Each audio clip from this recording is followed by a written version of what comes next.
Tayo na at sumamba, magpasalamat sa ating Panginoon. Tayo na't kumanta, sumayaw sa saliw ng tugtugan, kay inang pagmasdan ang nagkakaisa at sama-sama magkakapatid.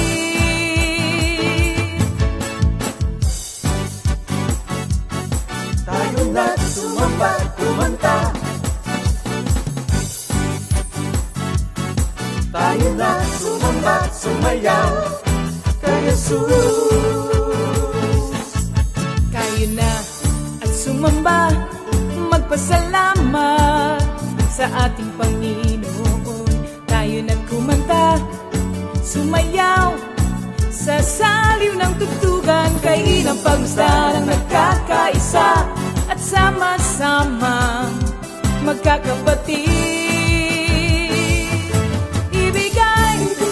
Kay Jesus ang iyong problema,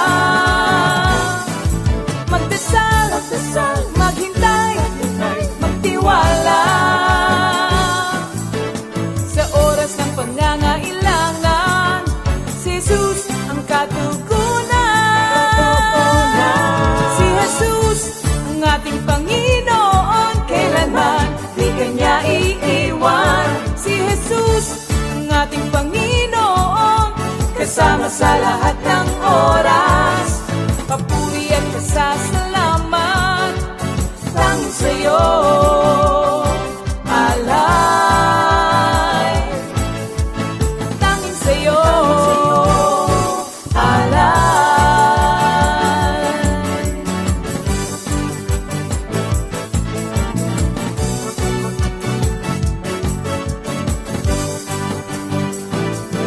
Si Jesus ang ating Panginoon, kailanman di kanya iiwan. Si Jesus ang ating Panginoon, kasama sa lahat ng oras. Si Jesus ang ating Panginoon, kailanman di kanya iiwan. Si Jesus ang ating Panginoon, kasama sa lahat ng oras. Papuri at pasasalamat tanging sa'yo, alay.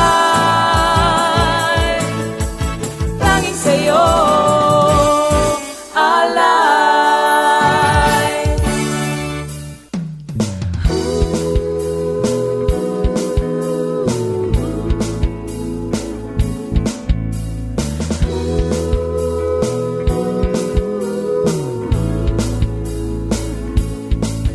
Pinagpalang buhay ang kaloob ng Diyos sa lahat ng tao. May takot sa Kanya. Pinagpalang buhay ang kaloob ng Diyos sa lahat ng tao. Nagtitiwala. Praise the Lord. Hallelujah. Glory to God. Amen. Isang magandang gabi po sa ating lahat. Patuloy po tayo magpuri at magpasalamat sa ating dakilang Diyos sapagkat patuloy niya tayong pinagkakalooban ng kalayaan na makarinig, makapag-aral ng kanyang mabuting balita. Hindi lang mabuting balita, magandang balita. Kaya mga kapatid, anyayahan na rin natin yung mga kakilala natin, mga kamag-anak, na buksan tong ating page nito sa Facebook. At sama tayo mag-aral ng mabuting balita ng ating Panginoon. But before anything else, mga kapatid, tayo po ay humingi ng gabay at patnubay sa ating dakilang Diyos. Tayo po ay sabay-sabay na manalangin. Hallelujah! Hallelujah! Dakilang Ama, maraming salamat po sa gabing ito na kami na may makakarinig ng inyong banal na salita. Mga salita mong nagiging gabay namin sa araw-araw naming pamumuhay. Mga salita mong siya nagpapatibay sa amin sa lahat ng pagkakataon. Mga salita mo na siyang nagbibigay pag-asa sa amin. Kaya sa gabing ito, patuloy po kayong mangusap sa amin At dalangin po namin ang gabay at patnubay ng iyong banal na Espiritu ay mapasa amin. Inaamin namin ang aming kawalan, tunay po na wala kaming magagawa kung wala po kayo. Ama, sa gabing ito, tinataas ko rin po ang mga gagamitin mo mula sa praise and worship team, ang Comfy Music Ministry, Lord. We ask for your double portion of your anointing. At lalo na po, ang kapatid namin gagamitin mo sa pagpapahayag ng iyong magandang balita. Lord, bless his lips. Kayo po ang maglagay ng mga salitang mamumutawi sa kanyang mga labi. And may your name be glorified tonight, Father God. We give you the highest praise, glory, and honor. In Jesus' name we pray. Amen. Yan. Thank you, Lord. At salamat sa masayang anniversary kanina ng Mendez Outreach. Yan. Talagang pagka-anniversary, masaya sapagkat nagkikita-kita ang mga kapatiran sa mga ganitong mga okasyon. Thank you, Lord. Okay. Glory to God yan. At may mga ilang announcement po tayo. Another anniversary po ang magaganap. 34th year anniversary ng San Fabian Outreach. June 7, 2026, linggo po ito. Alas 9 ng umaga, onwards. At our San Fabian Comfy Church. Ang team po nila ay Kawikaan 10:6. Proverbs 10 verse 6. No payment for food. We will celebrate the goodness and faithfulness of our Lord. Yan. At pangalawa po, on June 7, 2026, linggo ho ulit, after lunch, DocMon is offering the following. Una po, 2026 flu vaccine for strains. At ang pangalawa po, Pfizer Lifetime Pneumonia Vaccine, new 20 strains. Pwede pong pagsabayin basta wala pong lagnat. On the day of vaccination. Yan, walang lagnat sa araw ng pagbabakuna. Ang deadline po ng confirmation is on June 4, 2026. At ang payment po, mga kapatid, is on the day of vaccination. Doon na sa araw ng pagbabakuna, ang bayad po. For further details, inquiries, and confirmation, kindly coordinate with Sister Jam Mercado by Facebook Messenger. Yan. Thank you, Lord. And of course, hindi natin makakalimutan ng mga kapatid nating nagse-celebrate ng kanilang special day. May 27, 2026. Happy birthday, Sister Gemma Ballester of Los Baños and Brother Ferdinand Manuntag ng Paniki ba yan? Paniki Tarlac. Yan. Happy birthday mga kapatid and enjoy your day. Brother Bong, pasok.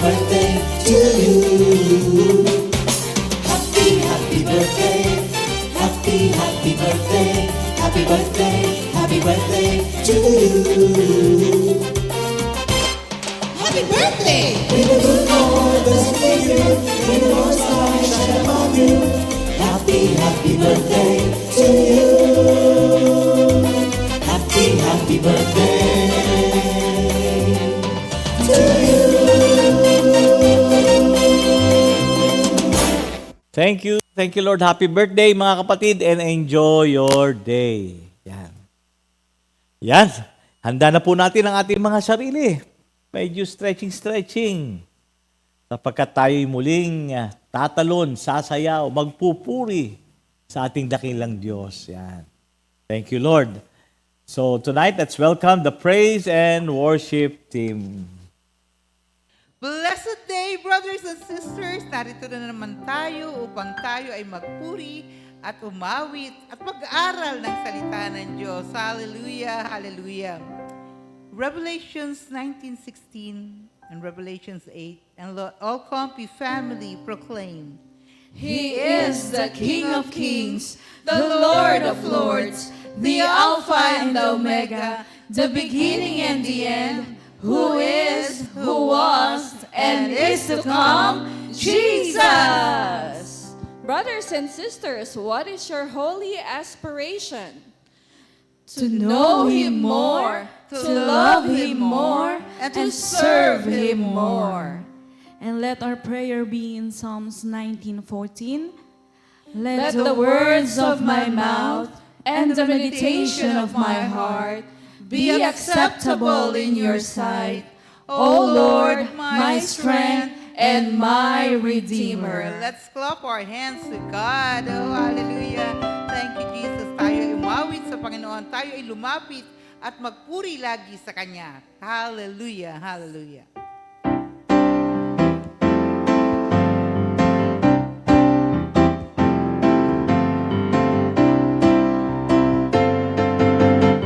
Tayo ay lumapit sa ating Panginoon.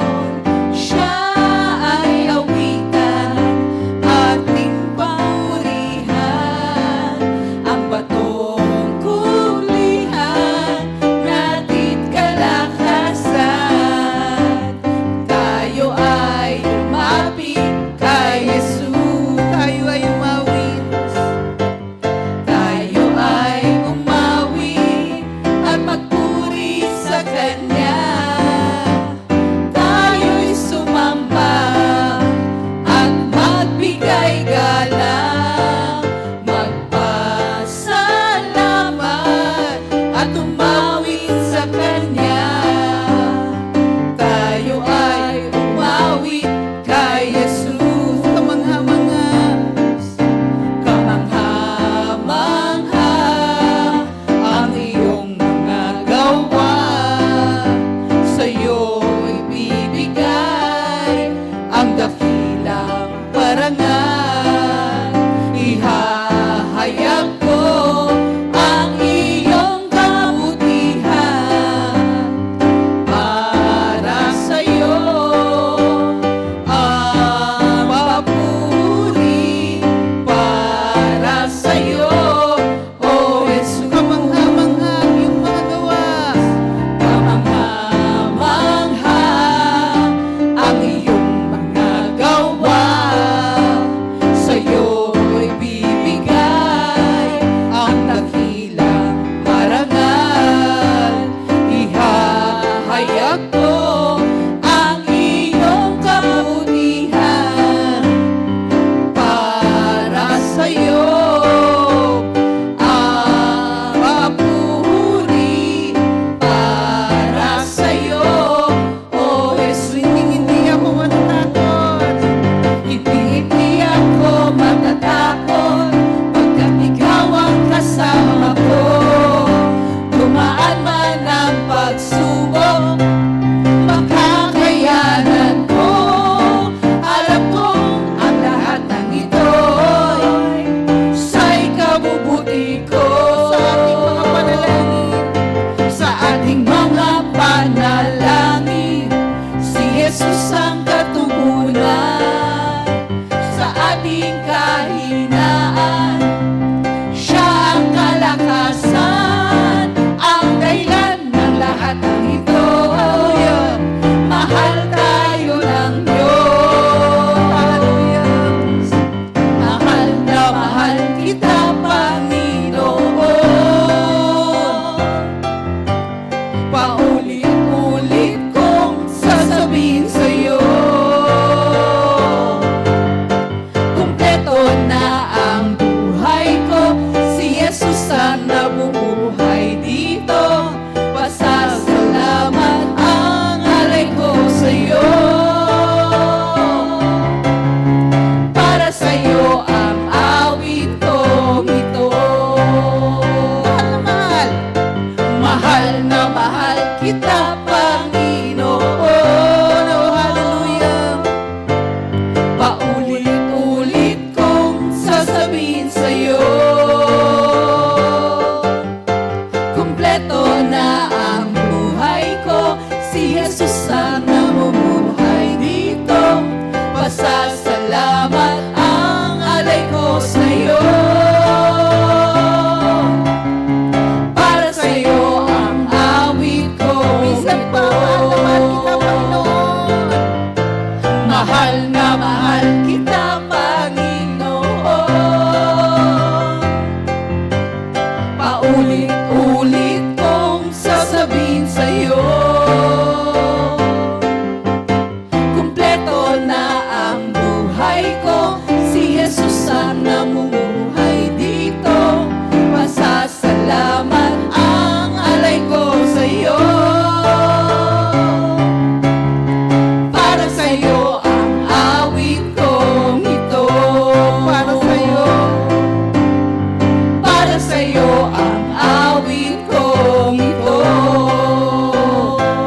Jesus, wala na po tayong ibang maiuukol pa sa Panginoon, kundi ang ating papuri at pasasalamat.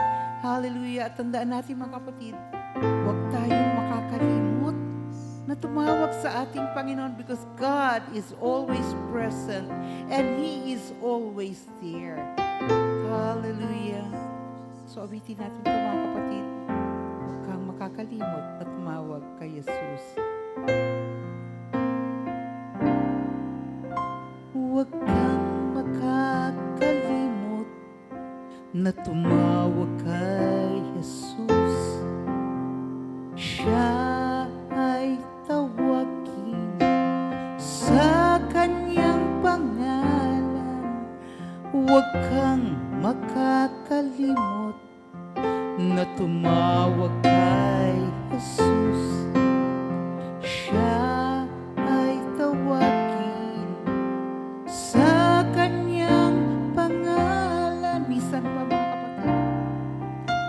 Huwag kang makakalimot na tumawag kay Jesus. Siya ay tawagin sa kanyang pangalan. Huwag kang makakalimot na tumawag kay Jesus. Siya ay tawagin sa kanyang pangalan. Siya'y handang dinggin ang iyong dalangin. Kailanman hindi ka lilimutin. Siya'y handang dinggin ang iyong dalangin. Kailanman hindi ka lilimutin. Hanapin mo, tawagin mo ang Panginoon. Buhay na walang hanggan. Buhay na walang hanggan, sa Kanya matatagpuan. Buhay na walang hanggan, sa Kanya matatagpuan. Ikaw lamang, Jesus. Ikaw lamang, Jesus. Ikaw lamang, Jesus. Ang tanging Diyos. Salamat po sa iyo. Pasasalamat ko sa iyo, Panginoong Jesus. Pasasalamat ko sa iyo, Panginoon. Luwalhatiin ka, dakilain ang iyong pangalan. Pasasalamat ko sa iyo, Panginoong Jesus. Pasasalamat ko sa iyo, Panginoon.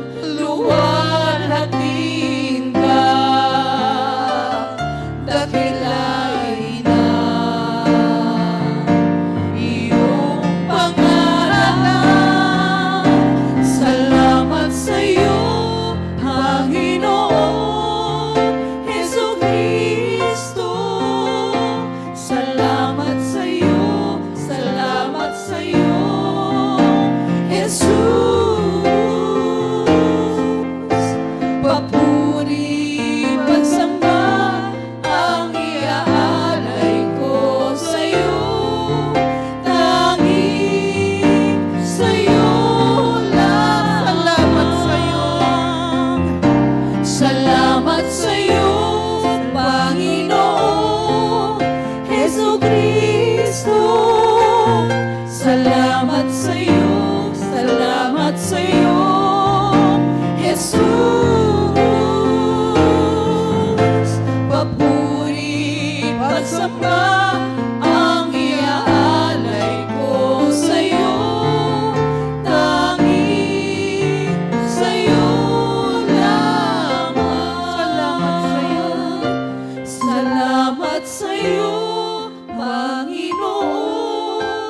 Glory, glory, hallelujah. Maraming salamat.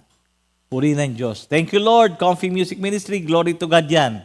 Amen, amen. So last week, Minister Boy Salvacion opened the 3rd chapter of the book of the Philippians. At ngayon naman po, tonight, let us welcome my co-worker, co-patriarch, co-minister, Minister Jonathan Bartolome, for the continuation of chapter 3 of Philippians. Let's welcome our brother. Ayan po, magandang gabi po, magandang umaga, magandang tanghali, magandang hapon, Comfy family, sa lahat ng mga nakikinig dito sa ating weekly Bible study. Ngayon po, magpapatuloy pa rin po tayo dito sa Philippians chapter 3. Ayan po, natapos na ni Minister Boy yung sa verse 1 hanggang verse 11. Ngayon naman po, pag-uusapan natin itong sa verse 12 hanggang 16. Ayan, thank you Lord. Hayaan nyo muna pong basahin ko po itong Philippians chapter 3, 12 to 16. Ito po yung nasasaad dito, magpatuloy tungo sa hangganan. Hindi sa nakamtan ko na ang mga bagay na ito, hindi rin sa ako'y ganap na. Ngunit sinisikap ko makamtan ang gantimpala sapagkat ito ang dahilan kung bakit ako tinawag ni Kristo Jesus. Mga kapatid, hindi ko ipinalagay na nakamit ko na rin ito. Ngunit isang bagay ang ginagawa ko. Nililimot ko ang nakaraan at sinisikap na makarating ang layuning nais kong makamtan. Nagpapatuloy nga ako patungo sa hangganan upang makamtan ang gantimpala ng pagkatawag sa akin ng Diyos sa pamamagitan ni Kristo Jesus, ang buhay na hahantong sa langit. Gayon ang dapat maging kaisipan nating mga matatag na sa pananampalataya. Kung hindi ganito ang inyong pag-iisip, ipauunawa yan sa inyo ng Diyos. Sa verse 16, ang mahalaga ay ipagpatuloy natin ang ating natutunan. Thank you Lord. Ngayon, bago po tayo magpatuloy, tayo po ay manalangin.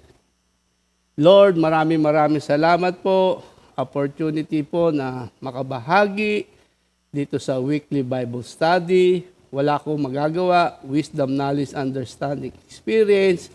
Para lahat ng babagitin ko, lahat ng pag-aaralan namin, may sa pamuhay namin, at para ang buhay namin maging ganap at kasiyasiya sa inyong harapan. Mangusap po kayo sa aming lahat, kaming lahat nakikinig. At sa oras na to, sa pag-aaral na to, walang ibang matataas. Kayo lang po, Panginoon, sa gabing ito. Maraming salamat. Thank you, Lord, in Jesus' name.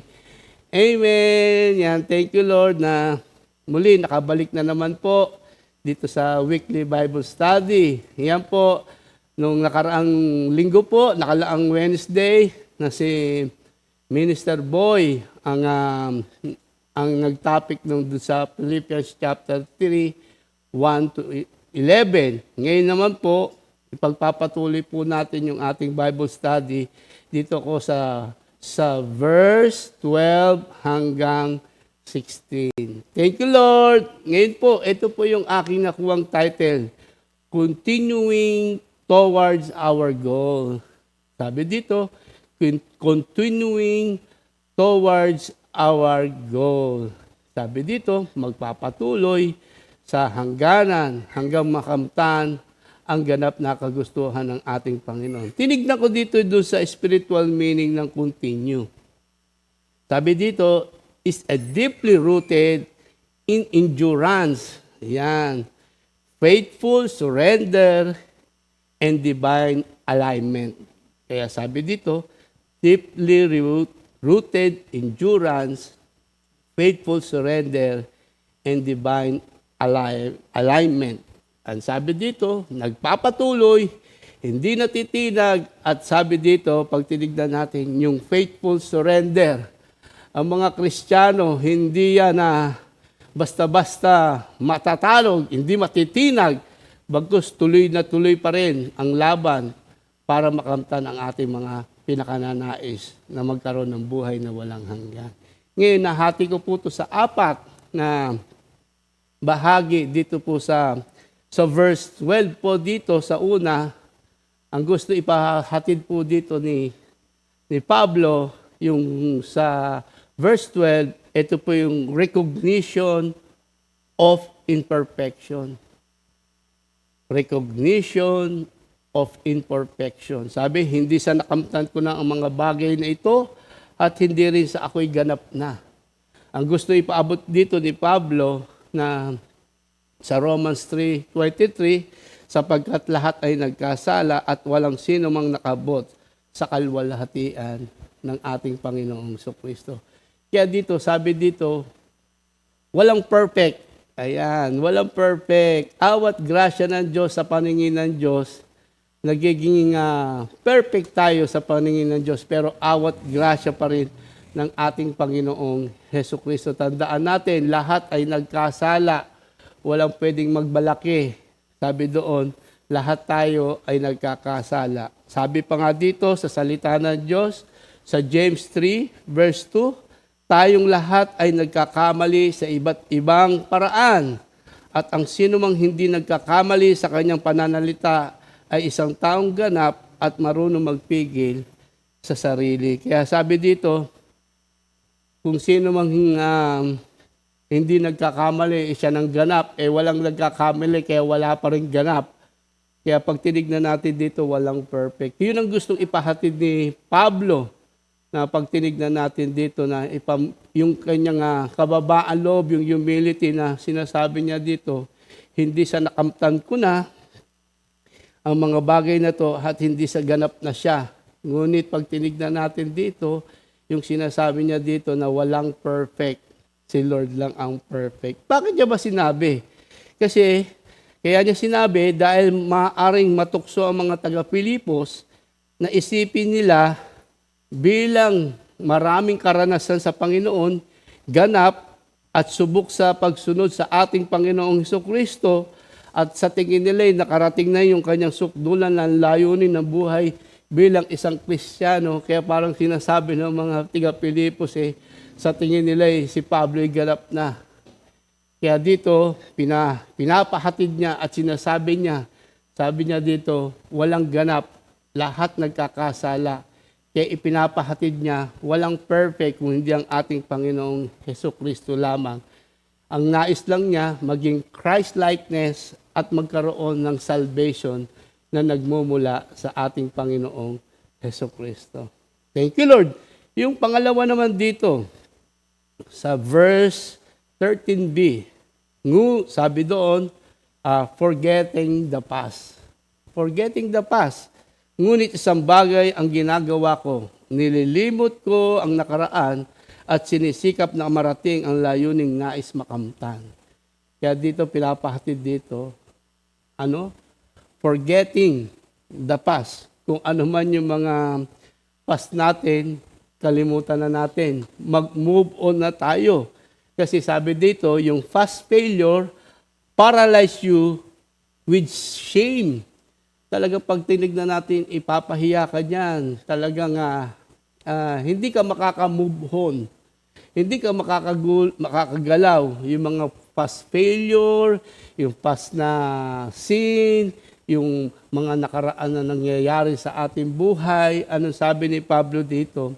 Kalimutan na natin. Para makapagpatuloy tayo sa paglilingkod sa ating Panginoong Jesucristo. Kasi pag tinignan natin, yung karanasan ni Pablo, di ba? Kaya nga sinasabi niya forgetting the past, kasi yung mga past niya napakahirap. Di ba? Dati siya yung mga umuusig sa mga mananampalataya, ngayon siya na inuusig. Pag tinignan natin dito, yung past niya na hindi naging maganda, ngayon kung hindi siya naka-move on doon, kung hindi niya kinalimutan yung past na hindi magaganda, na lahat ng mga mananampalataya, kinakaladkad niya, pinapatay niya, hindi siya makakapagpatuloy sa paglilingkod sa ating Panginoon. Ito pa nga meron ako nakita dito doon sa Acts 7, 57 hanggang 58.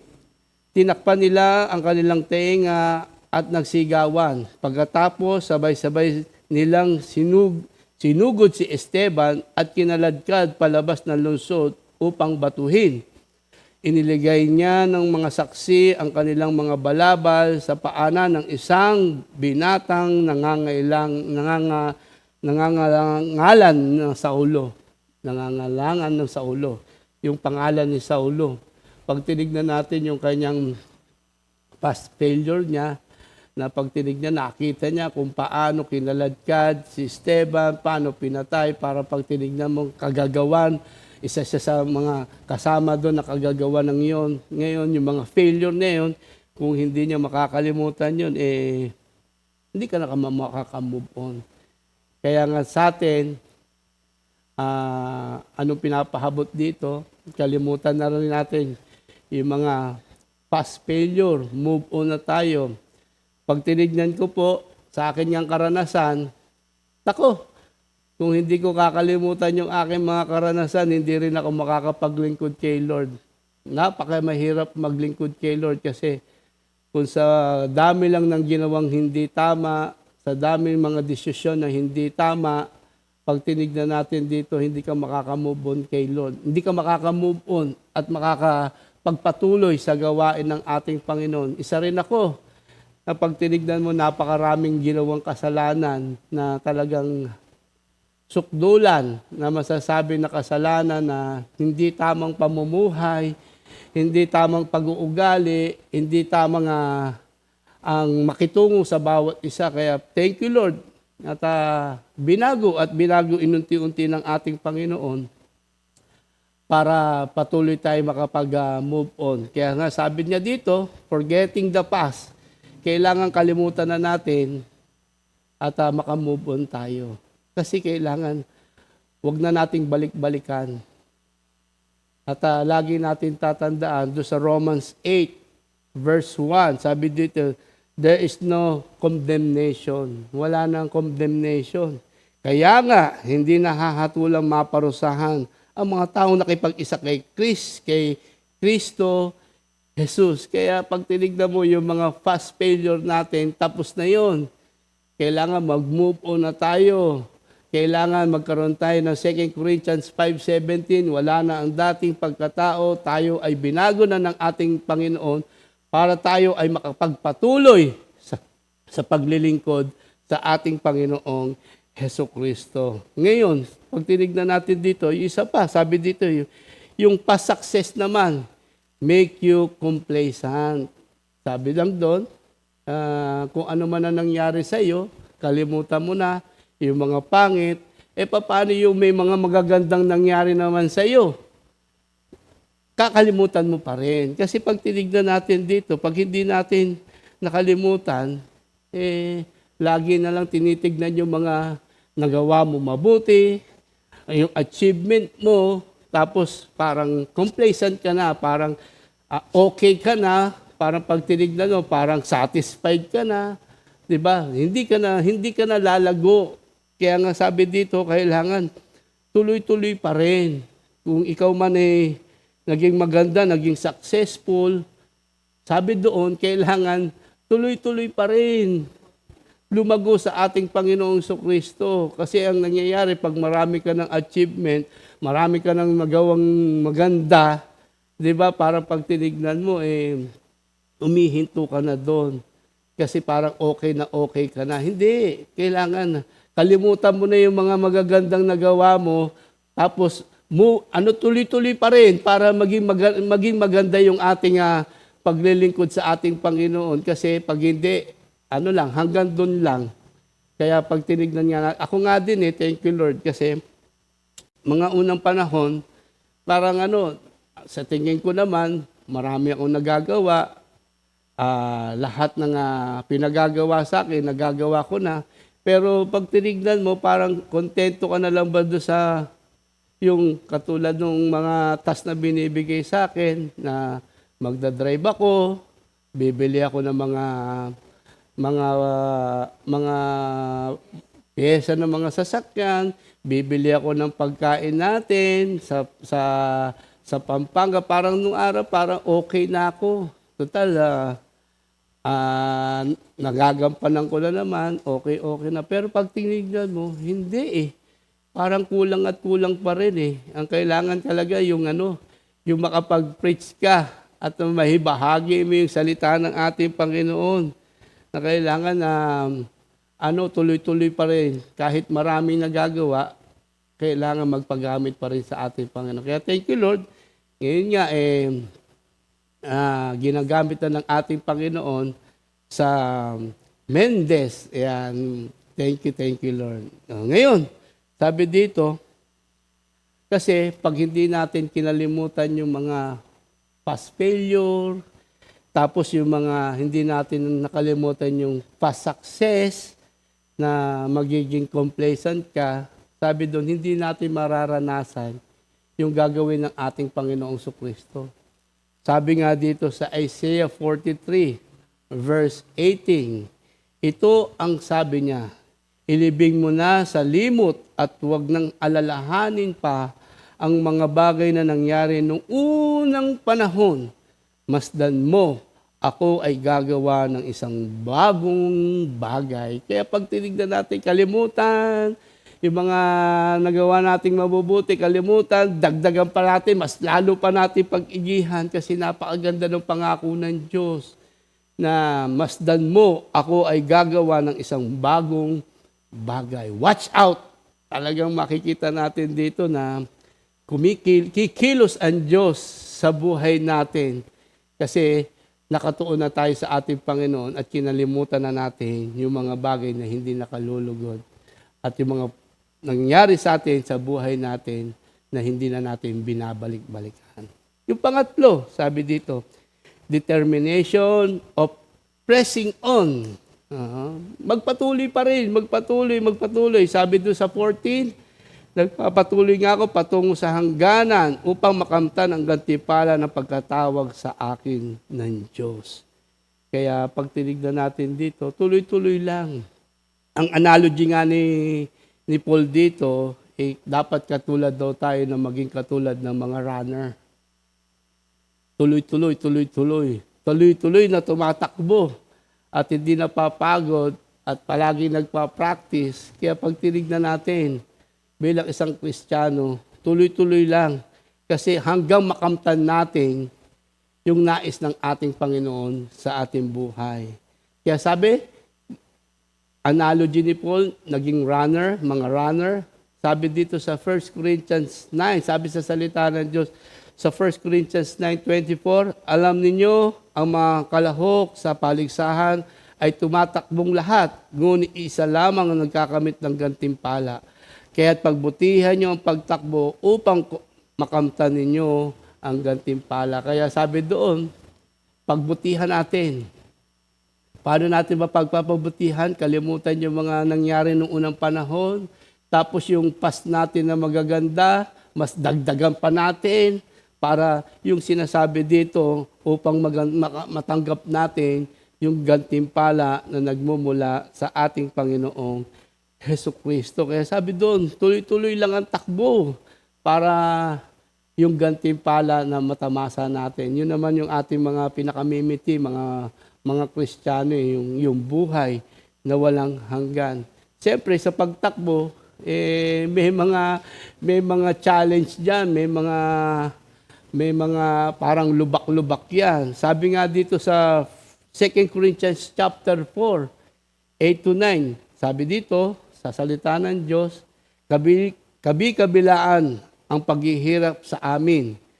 Ngunit di kami nalulupig. Kung minsan nababagabag kami, ngunit di nawawalan ng pag-asa. Inuusig kami, ngunit hindi kami pinababayaan ng Panginoon. Napapabagsak kami, ngunit di tuluyang napapatay. Kaya pag tinignan mo, kabila-kabila ang hirap, kabila-kabila ang pagsubok, minsan nilulupig, minsan pag tinignan natin dito, inuusig, tuloy-tuloy lang. Tuloy-tuloy lang sa paglilingkod sa ating Panginoon. Takbo lang. Gampanan yung pinagagawa ng Diyos. Kasi pag tinignan natin dito, Pag wala ng pagsubok, wala ng hirap, walang challenge. Pag may mga hirap, may mga challenge, kailangan mo magsakripisyo, kailangan mo disiplinahin yung mga sarili mo, yung faith mo, lagi mong patatatagin, palalakasin. Kaya nga yung ating meaning kanina, yung continue, nandun yung ano daw yun, sabi dito, yung faith, surrender, kailangan ibibigay natin lahat sa ating Panginoong Hesukristo. Kasi ang pinaka-goal naman natin bilang isang Kristiyano, kahit gaano kahirap yan, tuloy-tuloy lang, ang goal lang naman natin, to win the prize. Ano ba yung prize na yun? Diba? Pag tinignan natin dito, yung prize na yun na sa Matthew 25 verse 21, sinabi sa kanya ng Panginoon, magaling, tapat at mabuting lingkod, halika na makihati sa aking kagalakan.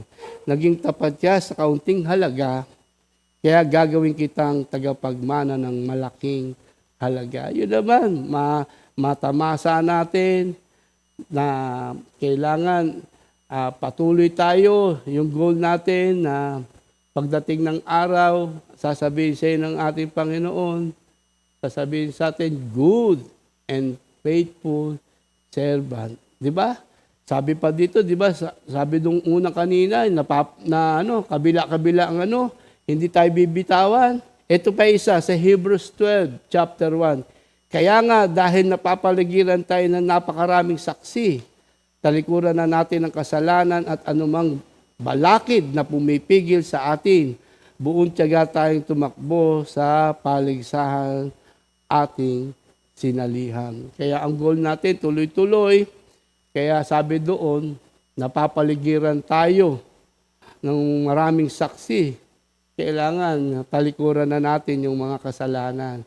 Kaya dito, ang goal natin to win the prize, kailangan tuloy lang kasi alam natin. Anong sabi ng ating Panginoon?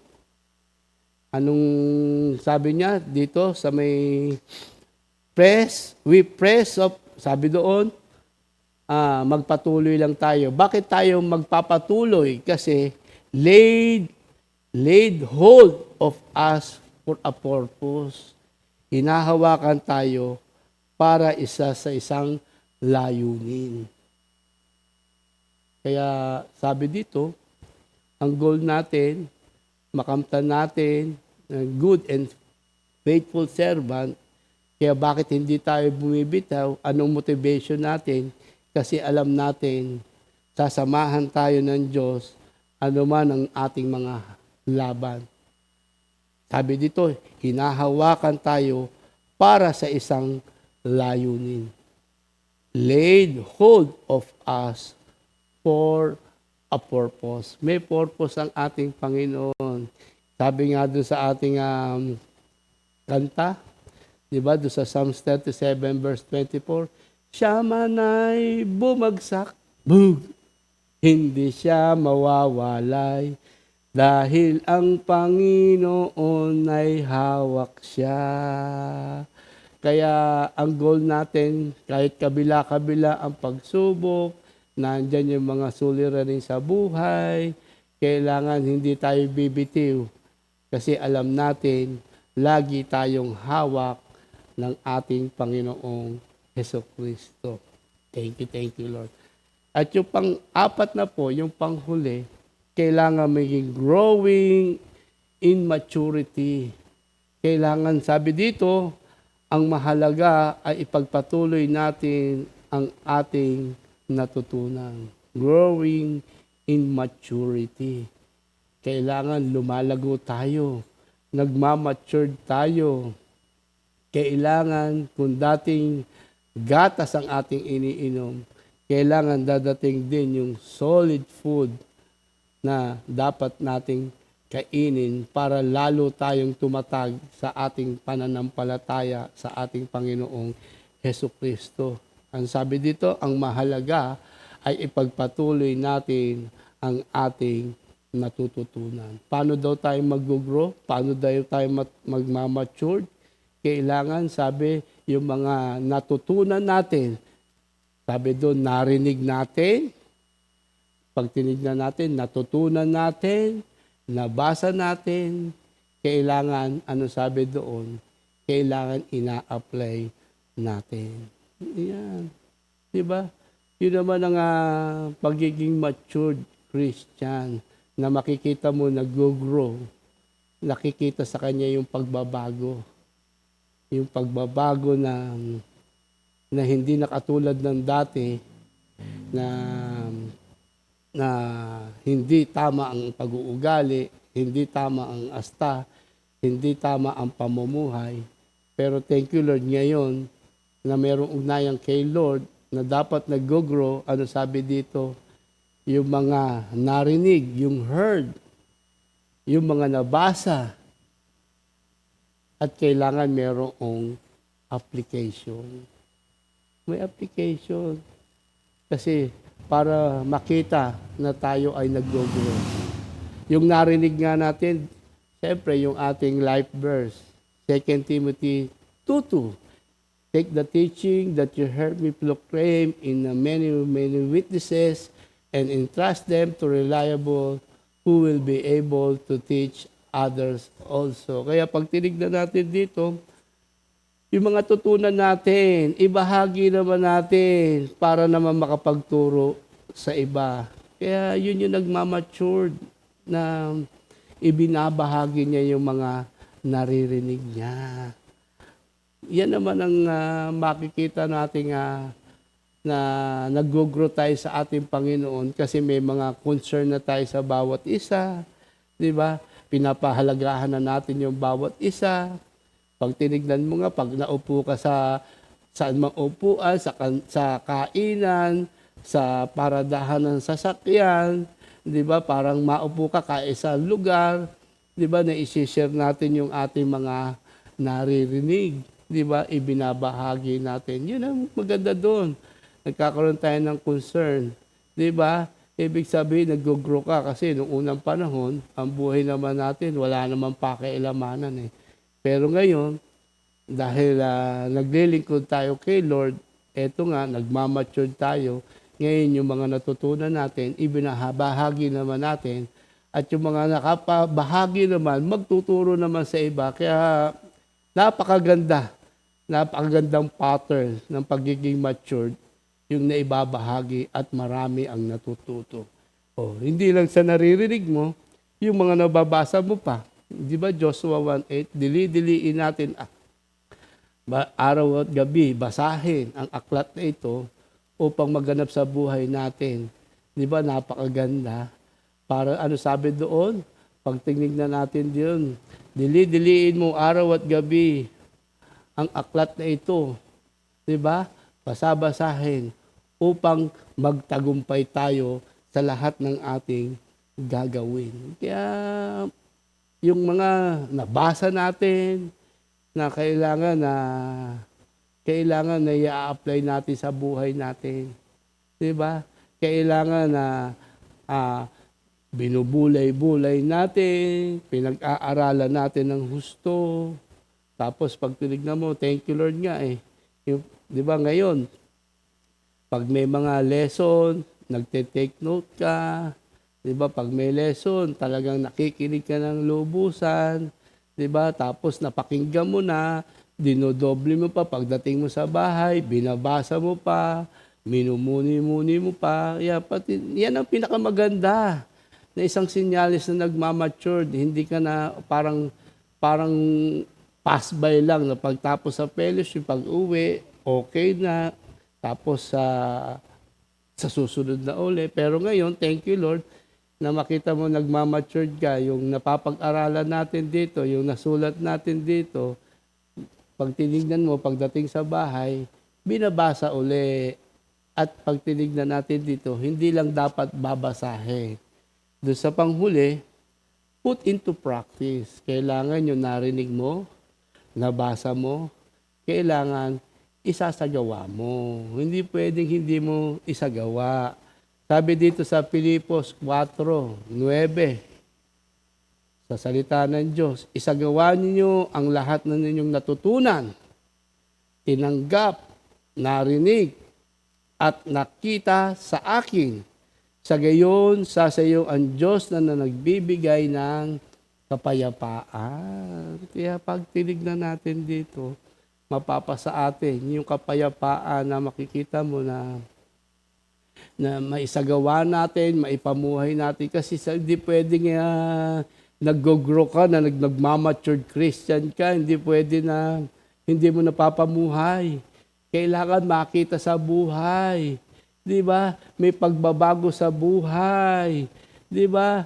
Yung wala na yung dating pagkatao, binago na ng ating Panginoon. Ano yung binago? Bago na ang isip, bago na ang puso, bago na ang lakad mo. Sa kanta natin, bago na ang isip ko, bago na ang lakad ko, bago na ang buso ko ngayon. Di ba?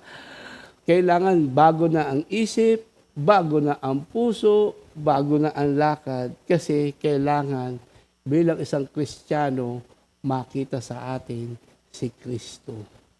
At pag nakita sa atin si Kristo, siyempre, maraming malalapit, maraming madadala sa ating Panginoong Hesus Kristo. Kaya dito, napakaganda ng ating pag-aaral. Itong apat na to na pag tinignan natin dito, continue towards our goal. Magpapatuloy, sabi nga, ni-recognize niya yung kanyang imperfection. Kasi hindi ka makakapagpatuloy, di ba? Kailangan yung humility nasa iyo. Kasi parang ang tingin ng mga tiga-Pilipos, parang ganap na eh. Di ba? Sa paglilingkod, di ba? Sa trials, sa testing. Pag tinignan mo, parang sa tingin nila, ganap na. Kaya sabi ni Pablo, hindi. Lahat nagkakasala pa rin. Patuloy pa rin binabago. Yun ang isang pinakamamaganda. I-recognize natin yung kawalan natin. Kasi si Lord ang magpupuno niyon. At yung pangalawa, forgetting the past. Kalimutan na yung nakaraan. Kasi sabi doon sa Isaiah 43, doon sa verse 18, watch out, may magandang gagawin ang ating Panginoong Jesucristo. Yung pangatlo, yung press on. Yung determination natin, yung magpatuloy sa gawain ng ating Panginoong Jesucristo. Ang goal naman natin, yung prize natin, yung buhay na walang hanggan. Na pagdating natin sa langit, pag tinawag na good and faithful servant, pasok. At yung panghuli, growing in maturity. Kailangan ang isang Kristiyano nag-grow at nagmamature para makita na tayo ay mga lingkod ng ating Panginoong Jesucristo. Ang conclusion ko nga dito, sa Filipos 3:8, oo, itunuturing kong walang kabuluhan ang lahat ng bagay bilang kapalit ng lalong mahalaga ang pagkilala kay Kristo Jesus na aking Panginoon. Ang lahat ng bagay ay pinapalagay ko walang kabuluhan, makamtan ko lamang si Kristo. Kaya si Paul, walang hinangad, walang bagay dito sa mundo na mas halaga sa kanya. Ang mahalaga sa kanya, ang ating Panginoon na masunod ang kanyang kalooban. Kaya nga sabi sa kanta na nagkumpos si Pastor Romy, patuloy pa rin pupurihin, patuloy pa rin sasambahin, patuloy pa rin dadakilain, banal na ngalan mo, patuloy pa rin pupurihin, patuloy pa rin sasambahin, patuloy pa rin dadakilain pangalan mo, O Jesucristo. Thank you Lord. Diyan na po nagtatapos. Magandang gabi, magandang araw, magandang umaga, magandang tanghali. All Comfy family, God bless. Tayo po magpe-pray. Lord, Maraming salamat sa oras na to, sa pag-aaral namin. Maraming salamat.